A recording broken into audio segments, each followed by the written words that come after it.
हे बघ माय, तुझं जर नवीन लग्न झालेलं असलं तर तुला आता खिचडी कशी कराव, तू शिकलेली असेल तर तुला खिचडी कशी कराव हे प्रश्न पडत असेल तर हे बघ. हे टमाटे कापून घ्यायचे, आलू कापून घ्यायचे, मिरच्या कापून घ्यायच्या, हे बघ कोथिंबीर कट करून घेतली आणि कढीपत्ता घेतला आणि थोडेसे शेंगदाणे घ्यायचे आणि कलमी आणि हे तेजपत्ता बघ. आता कशी फोडणी द्यायची ती तुला शिकवतो बघ माय.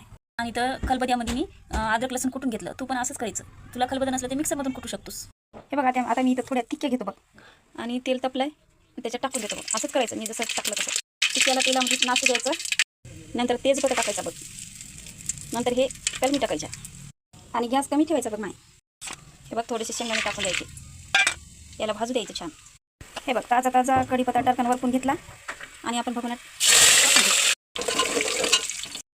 आता टाकायच्या बघ मिरच्या. हे बघ मिरच्या टाकून खरखर फिरवायचं. आता टाकून द्यायचं मीठ, याला फिरून द्यायचं. आता टाकून घेऊ टमाटे.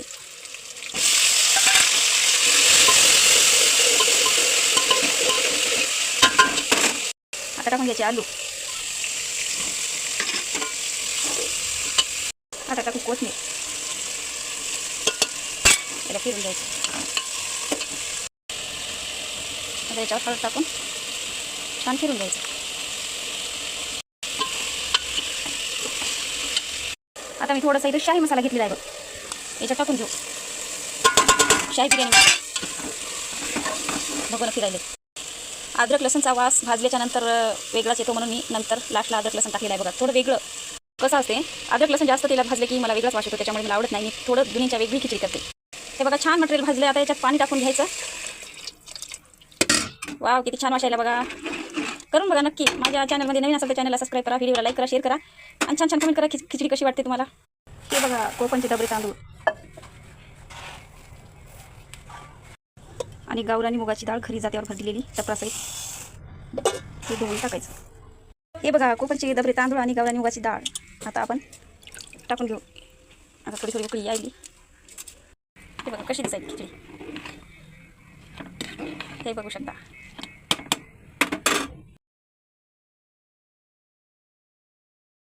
हे बघा आपली खिचडी झालेली आहे रेडी. हे बघू शकता कशी दिसते. हे बघा झाली बघा रेडी खिचडी. खूप छान वास यायला आणि याच्यासोबत हे कोणाकोणाला आवडते. व्हिडिओला लाईक करा, नवीन असाल तर चॅनलला सबस्क्राईब करा. खिचडी कशी वाटली खिचडी तुम्ही पण करून बघा आणि मला कमेंटमध्ये सांगा खिचडी कशी झाली. मला येते नको कुकिंगमध्ये.